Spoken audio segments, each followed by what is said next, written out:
Probably just a couple of points to start with. So this event is being recorded, so you and your colleagues will be able to access this at any time in the future. Also, you will note the QR code, which will take you straight to our Slido page where you can submit questions throughout the event. We'll look to address your questions in the Q&A session at the end of the presentations. So, in terms of today's agenda, I am delighted to be joined by John Kernan, CEO of Registr UK, Sylvia Morales, Head of Product Management, and David Ritana, COO of Registr UK. They'll be taking you through the UAT setup and the new platform, production environment connectivity, cutover planning, and reporting on Go Live. So with this, I'd like to hand over to John. Thank you. Thank you, Nick. Welcome, ladies and gentlemen, to Registr UK's EMIR REFIT webinar. With less than 3 weeks to go, we hope you'll find this useful in finalising your preparations for reporting start date. It would be remiss of me not to reference that the rollout of our UAT was later than we had planned and later than you would have liked. We understand that that has put additional pressure on you and your underlying clients to complete your testing. The team's been working hard to deliver the required functionality and prioritise the most significant bugs for resolution prior to reporting start date. But I'd still like to take this opportunity to apologise to you and to thank you for bearing with us. For Registr, REFIT was the catalyst for us to develop a new and improved system with additional MIS and enhanced functionality. Once the dust has settled post-implementation, Nick, Chris, and some of the wider team will be showcasing this to you to ensure that you're able to gain the most benefit from the improvements. With that, I won't take up much more of your time. I know it's the real experts that you've tuned in to hear, and so thank you again, and back to you, Nick. Okay, John, thank you for that. And I think, as you said it, I'm conscious that no one really wants to hear me speak as well. I mean, this is a session to focus on the key elements of testing for REFIT Go Live and managing the Go Live weekend. So with this, I'd like to hand over to Sylvia. Thanks, Nick. So good afternoon, everyone, and welcome to our webinar.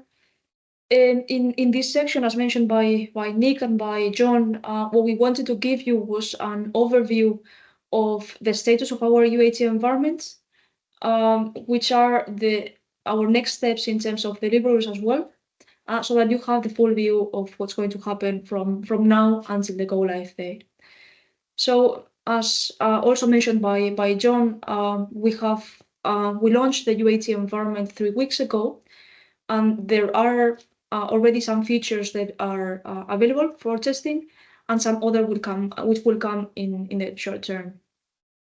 So right now in the current platform, you can already submit 030 files and 108 files to report your trade and margin data. This data that is being reported can be reported or should be reported using the UK standards. In here, it is relevant to mention that the header of the XML files to be used needs to be adapted to the 03 version as opposed to the 01 version. I'm mentioning this because we have observed some issues around that in the UAT environment, so make sure that the header that you are using is the 03. After the validations that we do over the schema, that it is compliant with FCA requirements, we perform record level validations. We apply the validation rules published by the FCA and return back a 092 file with our feedback. This includes all the rejections that we have identified for every record. In addition to that, in terms of reporting, it is already possible to configure delegations, and this can be done by submitting a CSV file through SFTP API or the website. In addition to that, you can configure manually through the website new delegations, populating dedicated fields for that. In addition to the reporting to Registr, every day after the closure of the session, we generate end-of-day reports, trade activity, margin activity, trade state, and margin state to all the accounts.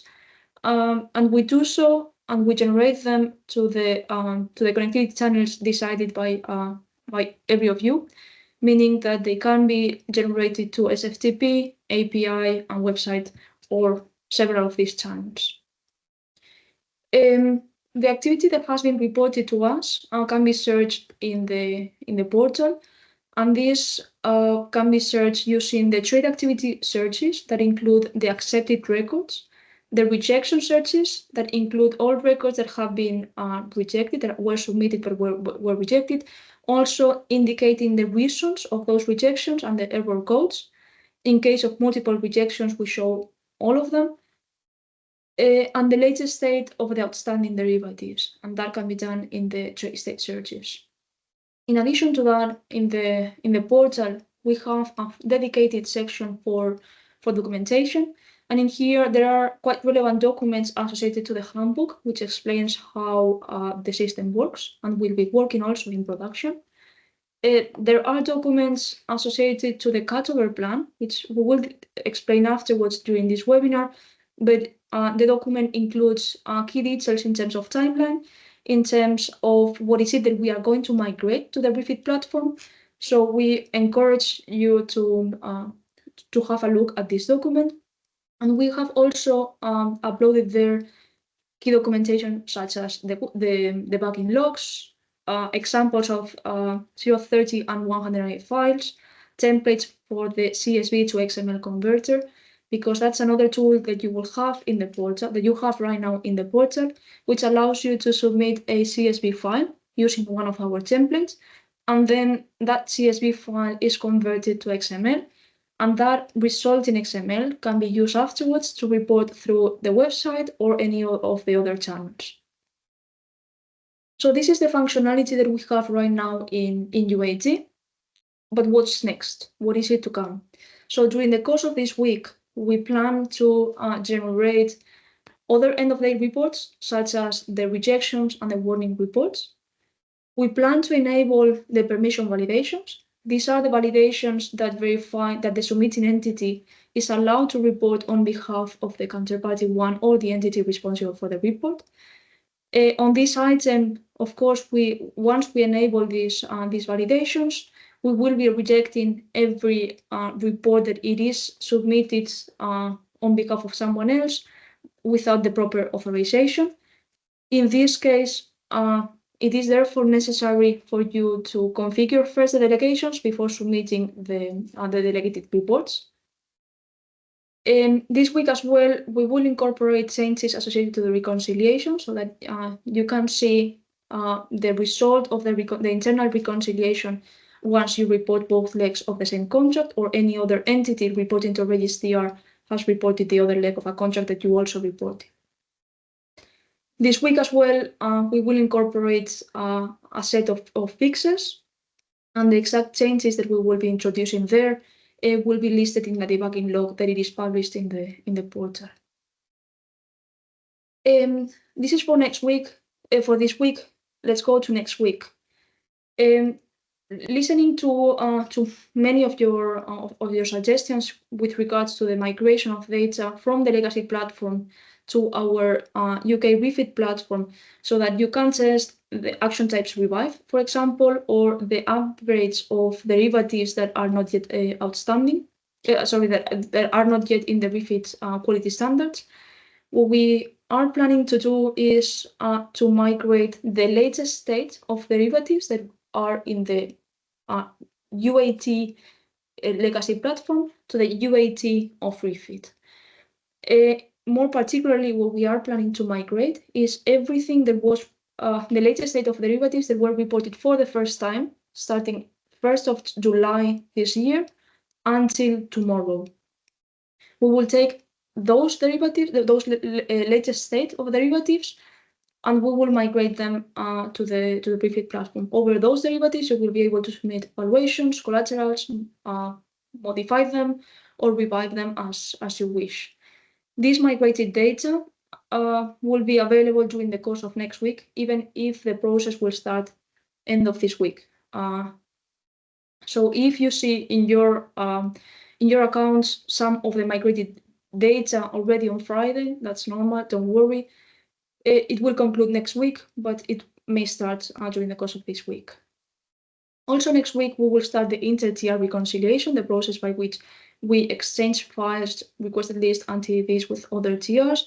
There will be connectivity testing, and also we plan to start the exchange of some files. And we plan also to generate end of the reports for reconciliation. Of course, we will introduce fixes over bugs that are identified in the process. And that's also the plan for the last week before the go live. If there are bugs that are critical to be fixed during that week, we will be fixing those. Being aware that that week we must be as stable as possible to impact you the least possible. And this is more or less the status of the UAT environment, and also which is our plan towards the next few weeks.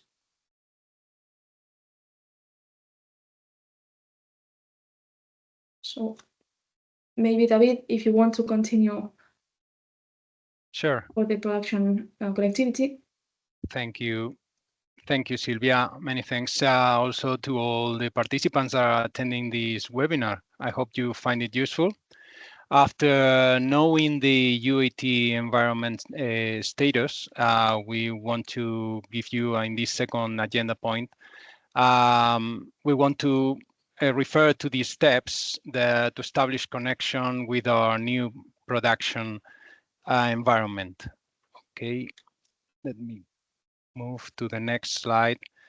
So what RegistR has done, as we have announced, this production environment is already available for all participants to test connectivity. So in these terms, RegistR has migrated your accounts and user details, so you can find them available on the MED portal, on the Master Entity Data portal. Also, to comment that the data migration is ongoing. We have already started this task, and this includes not only the derivatives data migration, but also the reporting permissions that are already active on Friday 27 in the legacy system. Okay, so we will take the picture on Friday 27th of September, close of business, and we will migrate it to the REFIT platform. What do we expect from you ahead of go live? First, verify the information of your production accounts and user details, see that they are correct, and provide the new connectivity details through the MED platform. And finally, test this connectivity. Okay, you will find all the details, so probably you've read them in the cutover guide. And finally, we expect you to provide your consent to us to upgrade your client codes to the new standards in your legacy trades, so as they are migrated in the new format. As you know, when these client IDs are shown in the counterparty field, you cannot upgrade them to the new standards by yourselves. Okay, so to do so, as the upgrade consists of adding your LEI, okay, before the client code, we can automate the upgrade directly over our database. Okay.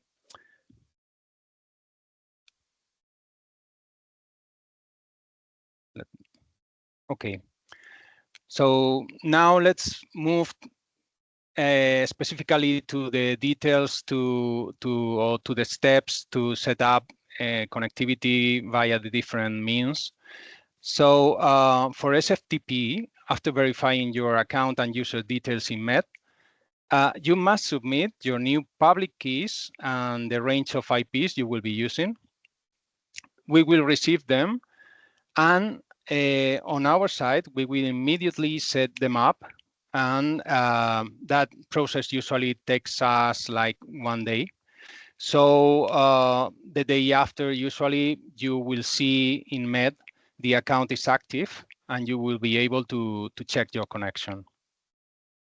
For those of you that use SOAP API to connect to us, we have announced we will migrate to REST API connectivity. Therefore, you will need to set it up following similar steps. After verifying your account and user details, you must provide your connectivity details via MED portal, submitting the range of IPs you will be using to connect to us, so as we can whitelist them. Once received, Registr will set the REST API connectivity, and once you see the account is active in green in the MED portal, you will be able to test your connectivity. And this is it about the production environment connectivity part. So over to you, Silvia, to cover the next point. Thanks, David. So we wanted to give you a high-level view of which are the steps that we are going to follow from Friday the 27th until the go-live date and even the day after. So if we move to the next slide, what we can see is a timeline of every single day that comes between the 27th and the 1st of October. Our plan is on Friday, the 27th, we will open the production environment in the legacy platform as we usually do. Then at 5 UTC, we will close all connectivities from you to us to stop receiving new reporting files. And this is because we are advancing the closure of the environment for reporting purposes, because we need some time, some additional time to conclude and ensure that we can conclude the processing of all files received on that day, because the last snapshot of the derivatives, the contracts, and also the lifecycle events that you have submitted that day, it is the version that we are going to migrate to the REFIT platform. So we have to ensure that 100% of the data that has been submitted to us is correctly migrated, and for that we need sufficient time between the moment that we close the connectivities for reporting to us until the moment that we to close, take that snapshot, and then migrate the data to the REFIT platform. So we expect that by 9 UTC, we will finalize the processing of all the UK EMIR legacy, all the files that have been received in the UK EMIR legacy platform. And from that moment, we will start the generation of the end of the reports that we will generate on Saturday, both to you and also to authorities. So after that Saturday that we will generate those files, we will continue migration activities until the end of Sunday.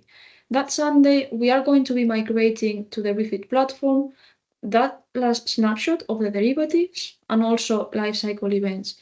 It is also relevant to mention that all the delegations that you have set up in your legacy platforms, those will be migrated to production, which means that you will not need to configure all delegations in production before the go live. Now, if there are new delegations that you will need to have in place in REFIT that you don't have in the legacy platform, you can either create them in that legacy platform before the go live, or you can already go to the production platform that is already available for you to enter, and then introduce the new delegations there and verify that they are correctly configured. Also on that Sunday, we are going to update the non-LEI identifiers. Obviously, as mentioned by David, we can only do that for the cases where we have received the authorization from your side to do so. On that Sunday, we will have everything ready to open on Monday at 1 UTC. At that time, we will allow the reporting to the new platform. We will process and generate feedback as we usually do, and then close at 10 UTC on that day. The generation of files will come only after that moment, 1 hour after the closure, we will continue generating the feedback files for the records that we have received in the last hour. And then by 9 UTC the day after, we will be generating the end of day reports. This is more or less the steps that we are going to follow. That will ensure that your data it is transferred to the Refit platform, and that allow the reporting on day one. In this aspect, we want to highlight that the data that it is going to be available for queries from the website are going to be all the derivatives that are either outstanding as of the reporting start date, or the derivatives that became non-outstanding on the 1st of January 2024 or after. Any status of derivative contracts that were matured or terminated before that moment can only be queried on an ad hoc basis. So they will not be available through the web searches. In future, we will enable a functionality to allow you to do ad hoc queries over that data, but as of the reporting start date, the live searches will allow only the access to the live and the derivatives that mature after the 1st of January. This is more or less the overview. So I hope this clarifies the steps that we have to follow. Back to you, David.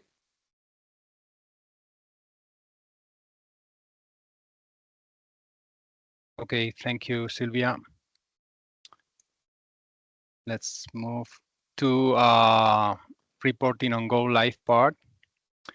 So now we are on the 30th of September, and well, we have explained what RAISE-DR will have done by that date. So basically, as we said, data will have been migrated with the snapshot of the close of business of the Friday, 27 September. As said before, the picture of the reporting permissions on that date will also be migrated. And we will have also upgraded the client codes to the Refit, to the new Refit standards for those of you that have already requested it. If I'm not mistaken, apart from one customer, all of you have already requested it. So we are in good position on that. Furthermore, on the UK EMIR portal, in the customers portal, you will be able to perform searches over all contracts, Sylvia has explained, that have expired from the 1st of January 2024. And you will have available also a CSV to XML converter for you to use it if you need it. What you must do before go live? Mainly, revise your legacy data before going live. This is essential. Ensure it is fully compatible with the new schemas, or you will not be able to modify them after going live. And we give some examples. This list is not exhaustive, but those are some specific points that we wanted to stress out, and you must special attention. One is the upgrade of your portfolio codes in your trades to ensure that they don't have special characters. But special characters are not allowed anymore under the new standards, as you know. Again, well, I request all participants to request RAISE-DR to upgrade your client codes. Please, on your side, check all mandatory and conditional mandatory fields so they are ready for the migration and they are correctly populated. And check that in all outstanding derivatives contracts, the field counterparty 1 is correctly reported with a valid LEI, okay? So, and also that that LEI is active, so you don't, and your counterparties don't find issues when reporting.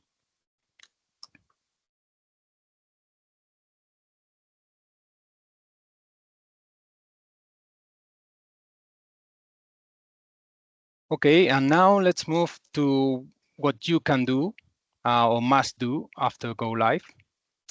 Obviously, you will start reporting on the new standards, and that will go live with the migrated data, with the legacy data. In this interaction, you will be able to revive contracts, as Silvia mentioned, that you can also do it in the UAT environment now. Once we have migrated the legacy data from the legacy UAT.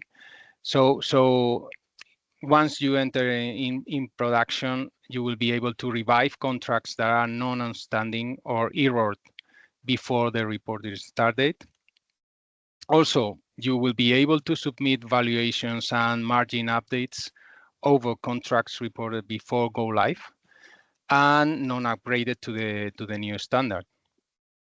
Also, you will have to start reporting using new client IDs according to the new standards. Don't forget to do this, or you will not be able to modify a counterparty to field afterwards.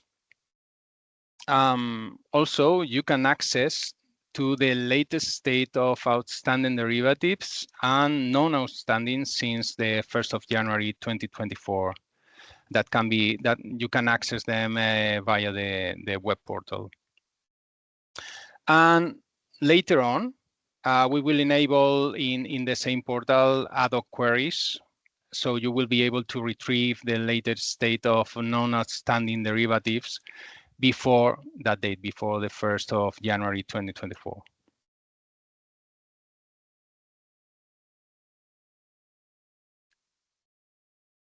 Then let's move off to what the FCA and Bank of England expect from you in the 6-month transition period after go live.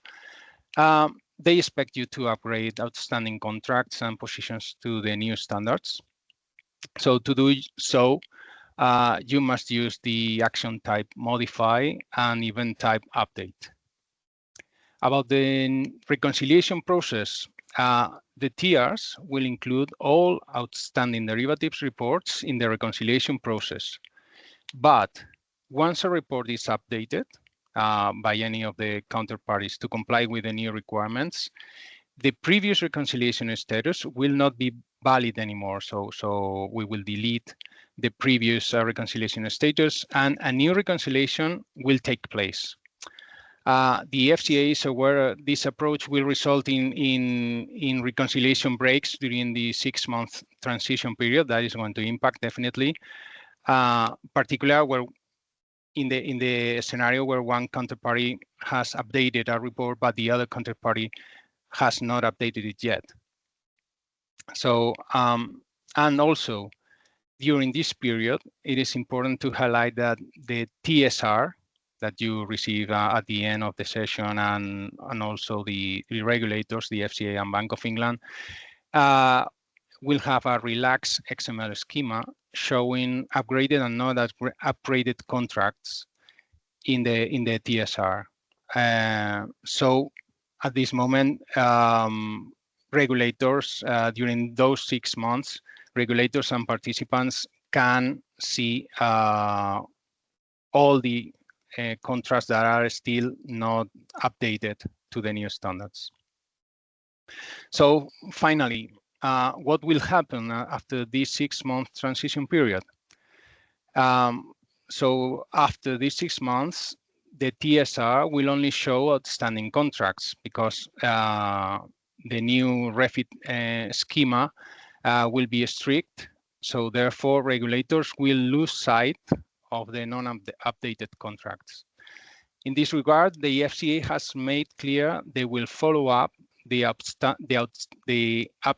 updating process during the transition period, and entities must make sure they upgrade all their outstanding trades to the new standards. So if you're at risk in updating all your contracts on time, you must inform the FCA before the transition period ends, explaining the reasons. Okay, and last but not least, state of the obvious, but it is useful to confirm that TRs will not unilaterally terminate non-updated contracts after the 6-month period. And that was all from my side. Willing this information has been of interest of all of you. So over to you, Nick. That's lovely. Thank you, David. Thank you, Sylvia. So I think from my side, you covered obviously the main points that we wanted to, the fact that obviously we have the guides, the templates available within our platforms on the UAT environment. Also, obviously, just to stress the fact that the EMIR support team, along with the RMs, they're there and they're available to answer any questions that you have. So ultimately, from our point of view, we're here to support you. And obviously, as we get closer to go live, we know how critical that is, that you're getting the support that you need. So with that regard, we've planned this session so that we've got sufficient time to take questions. We know that's important. I'm hoping that on this webinar, not every question I give to Sylvia, because I'm always conscious whenever we do webinars, I always end up asking probably 90% plus to Sylvia. So we'll try to mix it up.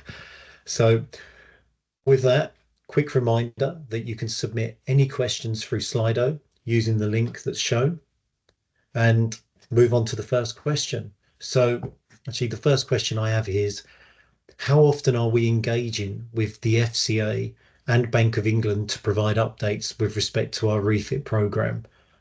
Which is a good question. And yeah, actually, maybe I can do something a little bit different with this and not give it to Sylvia, which is very different for us. So I'd like to actually bring in our UK Chief Compliance Officer, Dion Moody, to answer this one. If we can get the technology to work, can we get Dion?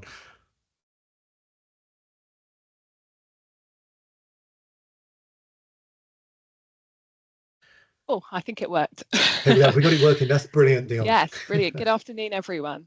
Yeah, so I mean, we've been in continual conversations with both the FCA and the Bank of England throughout the implementation project. So from the FCA side, as many of you will know, they set up industry engagement group calls periodically. So monthly, I think they started out monthly, but essentially the FCA set those up to provide guidance to the industry on the implementation of the updated reporting requirements. That's been in the form of questions and answers. So they sort of share the questions that they have, the industry provide intel on the answers, and then those are put out to consultation and subsequently published on the website once the industry have given feedback. So that's one way that we've been engaged with the FCA. Of course, I've been in continual conversations with them back and forth directly from a RegTR perspective, so giving them updates on our key milestones, on any sort of issues that we've experienced or setbacks, so they are fully up to speed on everything. And then additionally, from about March time, the Bank of England set up direct calls with the TRs. So we've been having those monthly with the Bank of England, giving them an update on our RAG status in relation to readiness, generally over on all aspects of the project, but then separately on the authority reports as well. And more recently, the FCA have been joining those calls too. So we provide a full presentation to them on a monthly basis. So yeah, they're up to speed on everything, and we're keeping them continually up to date. Thanks, Nick. That's lovely. Thanks for that, Dion.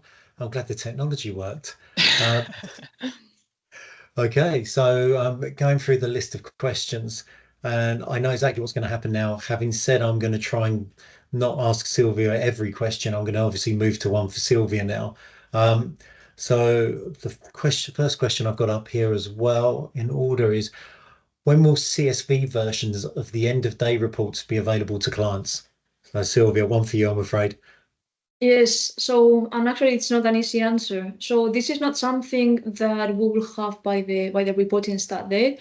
So as of the go live date, what we will be generating are XML files as end of day reports using the ISO 20022, and we will be zipping those files. So you will be receiving zip files, which content will have the ISO 20022 files.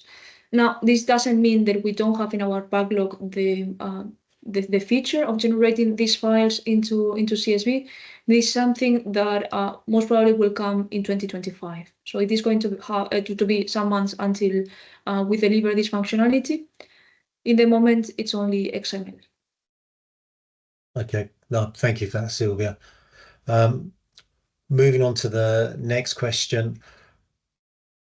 I'm looking through it and I'm trying to think, is there another one I'm going to throw at you, Sylvia? It all seems a little bit cruel. But maybe the next one that I can do is, so if you stay on the line, is are we supposed to use dummy LEIs or any kind of LEIs? Now, I don't know the context of this, so I'm hoping that for you that this makes sense. So I'm going to make a guess. So understanding that this comes for the permission validation, so for the testing in UAT of the permission validations to configure, well, with the delegation file, to first submit a file and say on whose behalf you can report, and then do the actual reporting on behalf of someone else. In here, you have two options. First option is that you test with real data, in the sense that if you already have underlying clients on whose behalf you are reporting, obviously you can test with their LEIs, and that's fine. As long as they are in live, that should work. And then the other option is, in case you just want to test the functionality, you can go to the portal, and there in the portal you have the possibility to create dummy LEIs. And then with those dummy LEIs, you can also test the creation of new delegations and then do the reporting on their behalf. In this case, something that it is worth mentioning is that differently from the behavior that it has in EU, for those that are also reporting with us in EU, in UK, there is no need to confirm by counterparty one or the entity responsible for report the delegations. Simply by the submitting entity providing us with the details of the counterparty one or ERR on whose behalf they can report, that's sufficient to configure the delegation. So the additional check, the additional confirmation, that's not required in this case. Hopefully that answers the question on the dummy LEIs. If not, please ask again or provide us with more background on the question.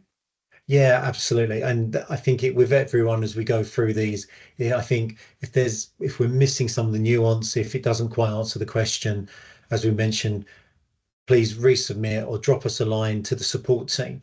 And then obviously we'll get straight back to you as well on that. So the next question that I have reading through, we'll try to tag team this, Sylvia. I'll answer this and then you can mark my homework to see if I'll give a correct answer. So the next one is, if next week the legacy trades data is migrated to EMIR REFIT UK MBT, so the test environment, does this mean that existing permissions in production, so legacy, will be migrated as well? So for me, when I'm reading this, if I've interpreted it correctly, I think there's two elements to this. So we'll be transferring the legacy data, as Sylvia mentioned earlier on, next week to allow clients to test with those legacy positions. Now, in terms of when we're looking at the permissions within the UAT, we actually require clients to upload via CSV file the permissions. So that needs to happen. But when we go live into our production environment, the existing permissions will automatically be transferred across. So those permissions will be transferred into the production environment. So we're talking about the UAT when we require clients just to upload the permissions into that environment. Sylvia, is that correct? That's correct. That's exactly the case. Yes. Okay, this is good. I've got one right. Okay. So the next question I have here is, contracts no longer have to be ported from the older EMIR to refit, as was the case with refit EU. So I think it's asking, do contracts no longer have to be ported from the older EMIR to refit, which is the situation we saw with refit EU. I might be missing something here, because I think that the way that it will work is providing that the contracts have been upgraded, so they're the latest technical standard, not the refit standard, that everything will transfer across. And then obviously we have this 6-month transition period. Is there something there, Sylvia, potentially another consideration? That's exactly the case. We will be migrating all the data from the legacy platform to the new one. So, and you can submit lifecycle events over that data on day one. There is no need for you to do any porting from the old platform to the new one. We will do that on your behalf. So the only limitation that we want to flag is the access to the lifecycle events and to the latest state of derivatives that became non-outstanding before 1st of January 2024. So if you are willing to submit lifecycle events over those contracts, that's fine. You can do that. You can revive a derivative that became non-outstanding, for example, in January 2021. That's doable. The limitation that we have at the time being is to allow you search through the website or configure yourself an ad hoc report to query that data, all the details in those contracts. But the portability itself, we will do it on your behalf. Perfect. Okay, thank you for that, Sylvia. The next question I have here is, could you please elaborate on the usage of new client IDs? When are they relevant? I'm not even going to attempt this one, Sylvia, because I'll mess it up. So I don't know if you can help with That's that one. fine. I understand this refers to the natural person. So whenever counterparty 2 is not an LEI, that it is a natural person. Right now, you can report them using simply a client code, a COD or a CLC. So in future with refit, it's not sufficient to do so. So during the first 6 months, it is possible to continue submitting. Normally, it is possible to continue submitting lifecycle events with those client codes. The problem becomes after the 6 months, where all derivatives need to be upgraded. You know that counterparty 2 is a field that cannot be modified using, for example, a modification or a correction lifecycle event. You would need to ask us tier question 40, which is a process that takes a lot of time on both your end and our end. And what we wanted to do was to alleviate that pressure and do simply a one-off change for all of you that require to do the change. And in that case, what we do is, according to what the regulation expectations, we concatenate counterparty 1 to that code to create the new client code that will not require any further update going forward. So if you did authorize us to upgrade your client codes, on day one, we expect you to submit modifications, valuation updates, and so on using that new code, the concatenation of LEI1 plus that old code. And if you didn't authorize us to do so, then you can, during the first 6 months, continue reporting as you do today with the old code. Okay, that's great. Thank you, Sylvia, for that. The next question is, are we obligated to use the relaxed schemas during the transition period, or can we use the strict schemas directly?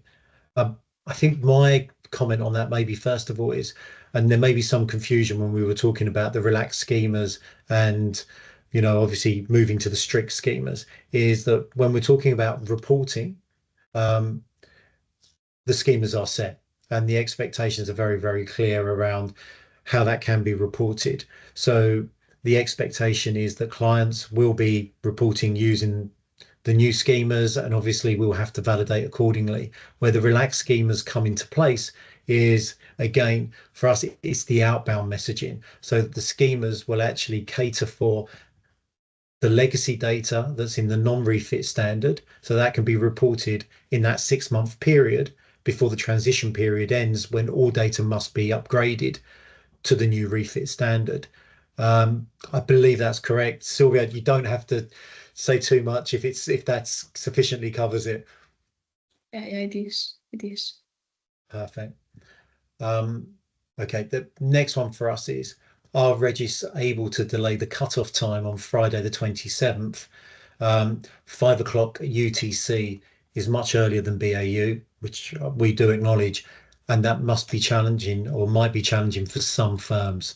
So in this regard, I don't know if I can even put you on the spot with this one, Sylvia, because I know there's obviously a lot of work that's taken place to come to this time in the first place. That's exactly the case. We are looking into it, and that's reality. But we have defined that cutoff time to be 100% sure that all data that we receive that day is processed. If we received something after that day, that moment in time, or significant volumes after that moment in time, and we were not able to process all the information before the end of the day, what could happen is that we could be having records without processing and therefore not migrated to the new platform. And this is too much a risk that we want to avoid. So yes, we are looking into options to expedite the activity that we have to do during that day and also during the weekend. But the underlying reason of setting up the cutoff time on Friday at that time, it is to reduce the risk associated to the migration and to the go live date. Yeah, no, okay, understood. And I know from my perspective, with discussions with clients, this is something that we've referred internally. We are looking at, and it really is a kind of a risk-based decision in terms of, you know, the potential if something does go wrong, if we can't process the data, that then means that files have been submitted, but then would have to be changed and amended to the new format to be resubmitted, the implications of that. But it's complex. But what I would commit to as well is that we'll keep everybody updated as well around any changes. So please, that is obviously something that we are looking at. The next question is, where can I get the CSV schema for a EMIR refit? So in that regard, when I look at that, the CSV schema for a EMIR refit, I guess there's two things. So the schemas for refit obviously are in the new ISO standard, so they're XML. But if we're referring to the CSV converter tool that we have, which is available via our portal, then you can actually go to our portal. The schema is there. So you can see the CSV schema that we have within the portal. It's there for clients to obviously look to use to test. Again, Sylvia, if there's anything more in that regard, but yes, that's exactly the case. If you go to the portal, to the documentation section, in there you can see a CSV file, an Excel file, sorry, that has one tab per action type to explain which are the fields that are reportable under that action type. And then also you have some examples on how to populate the templates. Then that template you can use to report, to submit the CSV to the converter, to get out from it the XML file, and then you can use that XML for reporting, as Nick mentioned.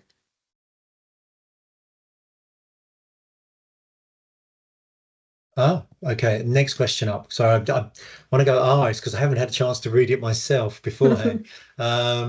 So do you have more information about the recent update of validation rule from the FCA?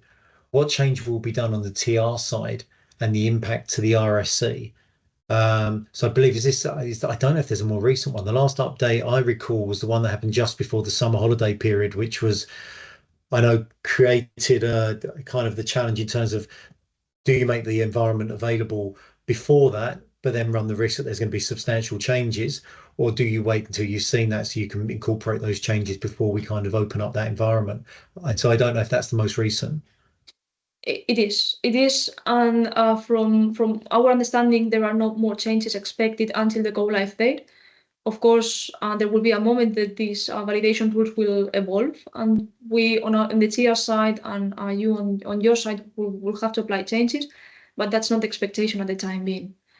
Dion, if you have any other update or information from your perspective, happy to hear you.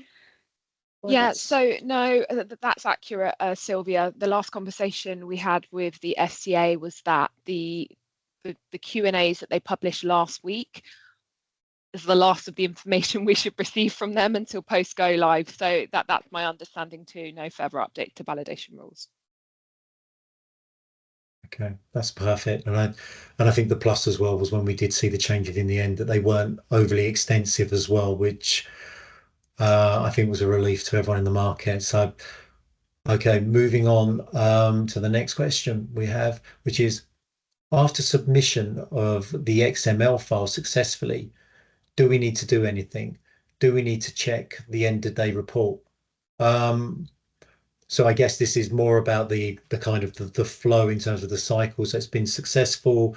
You've received the ACK. So in theory, then obviously that will then be captured within your updates at the end of the day. So the reconciliation process to the XML file, which I would imagine is part of the controls and checks that clients would perform naturally at the end of the day. I'm not sure what else. I can't think of any additional consideration because this is more about, I guess, the kind of internal control and oversight that the clients that you would operate normally. Sylvia, from your perspective. Yes, you have the intraday feedback, and then you don't have to wait until the end of the day if you want to track what's the outcome of the validation that we performed to verify that everything was accepted, and if not, what's the reason of the rejection. And then, as Nick was mentioning, you can verify in the trade activity or the margin activity the trades or margins that were accepted.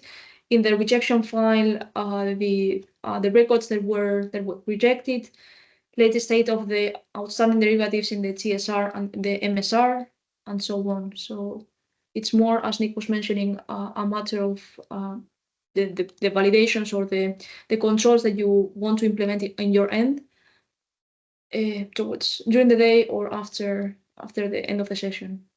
Yeah, and one other thing maybe that I would add as well is obviously I use the term, I'll use the phrase real time, but obviously nothing is real time, but it's close to real time. You can get information via the portal, so you can always reconcile to the portal, and also with returns to with terms or with respect to the functionality even. We will be making enhancements to that after go live, so increased functionality. So also that will provide better information around your submissions, reconciliations, etc. So there will be more to follow on that. So certainly what I'd hope as well is that you'll be able to use the portal if you ever need to reconcile, you ever need status updates. So that will help just complement the standard reporting set that you'll receive. The next question we have, and this is great, by the way, we've got lots of questions coming in, so we'll try to answer as many as we can within the window. Is after I was just about to read the same question again, so it shows how lost I'm getting because there's so many questions that are coming in. So it's I think someone's just typed in here on our little chat, so I know where we are. So the next question is, when will you distribute the error codes? So in brackets, it's got Regis specific. Sylvia. Yes, yeah, for sure. So usually we tend to use as much as whenever it is possible, we use the error codes provided by the regulation. So every time that we reject because of a validation rule that failed, we have that specific code that indicates which is the field that it is impacted and also the rule that failed under that field. That's for the regulatory error codes. For the ones that are not described in the validation rules or that are our internal error codes, that's something that we can definitely share with you. We can upload a CSV file into the portal and then provide you with those as well. So we will try to do so during the course of this week, and we will notify to you once it is there. Okay, that sounds good. And this maybe will link in with that as well, the next question, because I know where I am now. Could you please summarize the dummy LEI setup somewhere and provide it to us? So maybe this is something that we could look at as well, Sylvia, and put into the portal as well. Yes, for sure. For sure. The functionality itself is it's really simple. It's a matter of requesting the creation of a dummy LEI that can be used for reporting to simulate, for example, the reporting on behalf of someone else, to simulate reconciliation, for example. So it's in the portal. You have to access the testing tools that you have in the portal. You click there, dummy LEIs, and then you create it yourself.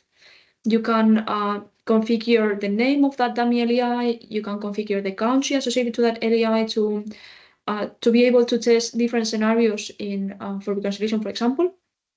And that would be it. But for sure, we can add more documentation around those dummy LEIs. Sure. Yeah, perfect. That's really good.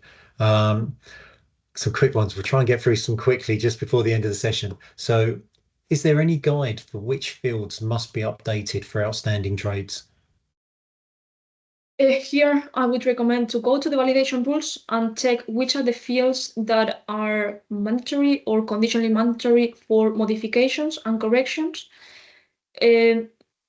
Normally, the upgrade has to be done with modification with event type updates. So those would be the ones applicable.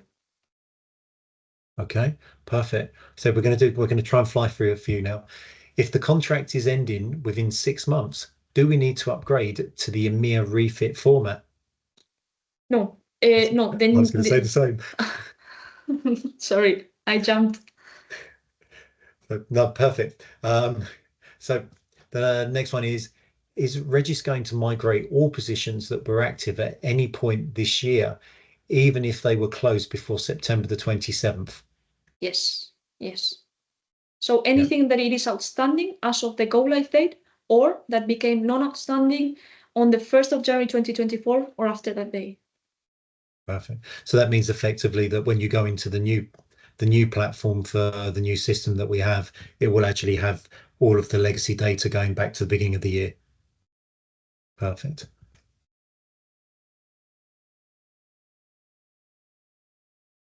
I'm just reading through the questions myself now. So these are, I think, just quite off the press. So I've got one more that I'm going to read through. So what are the requirements related to the reconciliation process? What needs to be done with the reconciliation and warning files? So I would say that the reconciliation is providing you information on the pairing and the matching process. So usually if derivative is expected to be paired and it is not, then it is a matter of checking whether the other leg was reported or not, regardless of whether it is reported to registrar or to another TR. And then also in the reconciliation process, check for the mismatches. Check which values in the reconciliation file, in the reconciliation report, you have not only the value that you did report, but also the value that was reported by your counterparty. So you can verify which is the information that it is really not matching and it is creating the reconciliation break. So that would be the suggestion for the reconciliation files. As David was mentioning, the outcome of the reconciliation process during the first 6 months, it is not expected to be good because of different data quality scenarios. But after that, it should be already much better. Then for the warning files, it is a matter of us flagging which derivatives were supposed or were expected to receive valuation or margin updates, and we never receive those, or they were not updated in the last 14 days. And also lifecycle events, newties or position components that were reported with notional amounts that are exceeding a threshold that we have identified, comparing those thresholds with the standard deviation in our database. So whenever that exceeds the threshold, we flag it. It doesn't mean that it is incorrect. It only means that it is exceeding a threshold and it is something that perhaps to look at and check if it is correct. Yeah, absolutely. And just, I guess, to note for the call as well, one of the functionalities that will be rolled out around reconciliations is just to provide some sort of high-level overviews as well. So from a client perspective, not just at a trade by trade level, you can see, what the main reasons are for reconciliation breaks, the main counterparties, which allows you to maybe focus on the largest problem areas so you can effectively manage those, which we think is a really useful tool. So that's part of the rollout of the new functionality that you'll be seeing. I think at this stage we've run out of questions and we've pretty much finished on time. So I'd just like to thank everyone for their participation in today's webinar. Of course, a special thank you to Sylvia, John, David, and Dion for joining us at the end as well. Good that we gave you a couple of questions. So no, we will record this, we'll make this available, but thank you everyone.